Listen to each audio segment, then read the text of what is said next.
Greetings and salutations. Thank you for lending an ear to The Voice of the Times this Saturday, June 26, 2021. For today's editorial, BIR correction of school tax is not a correction at all. On April 8, the Bureau of Internal Revenue, or BIR, issued Revenue Regulations, or RR5-2021, which set out the implementation rules for the recently enacted Corporate Recovery and Tax Incentives for Enterprises, or CREATE Act, in which, in one stroke, raised the income tax rate for private schools by 150%. The CREATE Act reduces the corporate income tax rate from 30% to 25% immediately, with further incremental reductions down to 20% to be implemented over the next few years. The intent of the new tax law is crystal clear. However, in applying the new 25% tax rate to private schools through RR5-2021, the BIR arbitrarily overrode a preferential 10% tax rate proprietary schools have been granted since 1968, despite there being no provision in the CREATE Act repealing it and replacing it with a higher tax rate.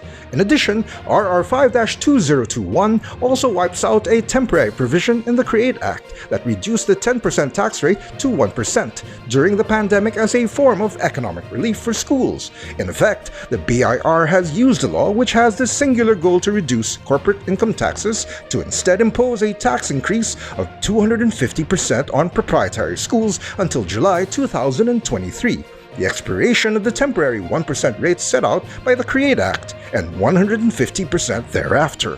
The BIR's shocking move was immediately subjected to condemnation by the private school sector, led by the Coordinating Council of Private Educational Associations, or COCOPEA, members of Congress in both houses, the media, and the public, and deservedly so. Not only is RR5-2021 a violation of the spirit and intent of the CREATE Act, it is also to some degree a violation of the letter of the law, which was exposed by the BIR's own defense of its decision. The BIR argued that it has no power to change tax rates, as the authority to establish these lies with Congress through legislation. Therefore, as the CREATE Act set forth a 25% tax rate and did not otherwise address the preferential 10% rate, it had no choice but to follow the law. Finance Secretary Carlos Dominguez III, in signing off on RR5-2021, made the same point, but gave a rather pointed assurance that if Congress acted to correct the problem, BIR cooperation with any changes would be swift. For its part, the BIR apparently realized that the arbitrary cancellation of the temporary 1% tax rate, valid between July 2020 and July 2023, provided by the CREATE Act, was in contradiction to its own "the law is the law" argument. On June 11, it issued Revenue Memorandum Circular, or RMC 76-2021, ostensibly a clarification of a computation made in an example tax table in RR5-2021, but in practical terms was a face-saving way to restore the temporary 1% tax rate. Some, including at least one Deputy Speaker of the House, misinterpreted RMC 76-2021 to be a correction of the imposition of a 25% tax on proprietary education institutions. But it was not that at all, as COCOPEA correctly pointed out in a statement on June 22.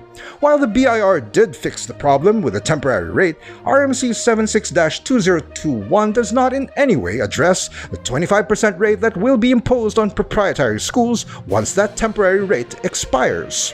In its statement, COCOPEA said, "With the issuance of RMC 76-2021, it shows that the BIR can issue a clarificatory or corrective memorandum anytime. What COCOPEA would like the BIR to do is to issue another one, this time correcting the specific problem in RR5-2021 that stipulates proprietary schools must also be non-profit to qualify for the more than 50-year-old 10% tax rate, which is obviously a logical contradiction.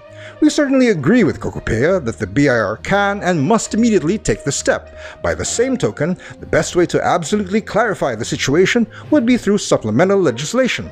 Bills to that effect have been introduced in both the House and the Senate, and they should be given a high priority by lawmakers." And that's the editorial for Saturday, June 26, 2021. For more news and information, get a copy of the Manila Times on print. Subscribe to our digital edition or log on to www.manilatimes.net. Follow us on Twitter, Facebook, and Instagram, and listen to The Voice of the Times.